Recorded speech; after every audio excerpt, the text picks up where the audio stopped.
Selamat siang. Perkenalkan, nama saya Edo Pranata. Saya berasal dari Prodi Akuntansi UPBJJ UT Bandung. Hari ini saya akan menjelaskan perkembangan Pancasila dalam konteks sejarah dari masa ke masa. Pancasila sebagai dasar negara dan pandangan hidup bangsa Indonesia mengalami perkembangan dalam penerapan dan penghayatannya dari masa ke masa. Sejak awal kemerdekaan hingga era reformasi, Pancasila selalu menjadi pedoman dalam menghadapi dinamika kehidupan berbangsa dan bernegara. Pada masa awal kemerdekaan tahun 1945 hingga 1949, bangsa Indonesia baru saja memproklamasikan kemerdekaannya. Peristiwa penting yang terjadi adalah Sidang PPKI 18 Agustus 1945 yang menetapkan Pancasila dalam pembukaan Undang-Undang Dasar tahun 1945 sebagai dasar negara. Nilai persatuan Indonesia sangat tampak dari kesediaan para pendiri bangsa untuk menyingkirkan perbedaan ideologis demi keutuhan bangsa. Pada masa Republik Indonesia Serikat tahun 1949 hingga 1950, sistem federal menimbulkan perpecahan antara pemerintah pusat dan daerah. Peristiwa pentingnya adalah pembubaran RIS dan kembalinya Indonesia menjadi NKRI yang mencerminkan nilai persatuan Indonesia. Selanjutnya pada masa demokrasi terpimpin, tahun 1959 hingga 1965. Presiden Soekarno mengeluarkan Dekret Presiden 5 Juli 1959 untuk memberlakukan kembali UUD 1945.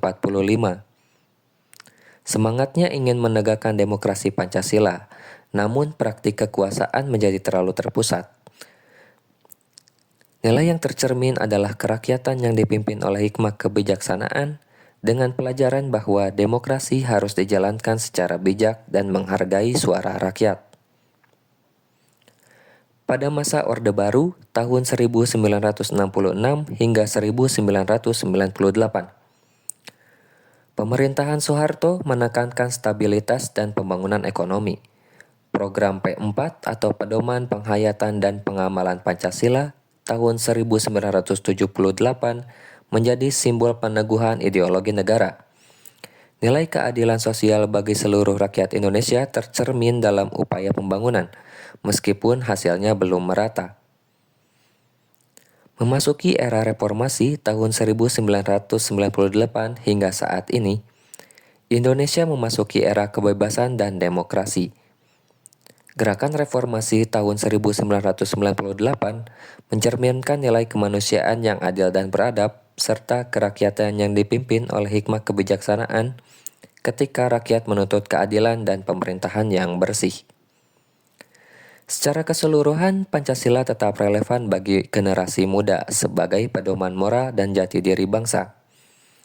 Nilai-nilainya, persatuan, kemanusiaan, keadilan, dan kebijaksanaan harus terus dihayati dan diamalkan dalam kehidupan sehari-hari untuk menjaga keutuhan serta kemajuan Indonesia. Pentingnya menjaga persatuan di tengah perbedaan suku, agama, dan pandangan politik, menegakkan kejujuran, keadilan, dan partisipasi aktif dalam menjaga demokrasi, generasi muda dapat belajar bahwa cinta tanah air dapat mendahulukan kepentingan bangsa di atas kepentingan pribadi atau golongan.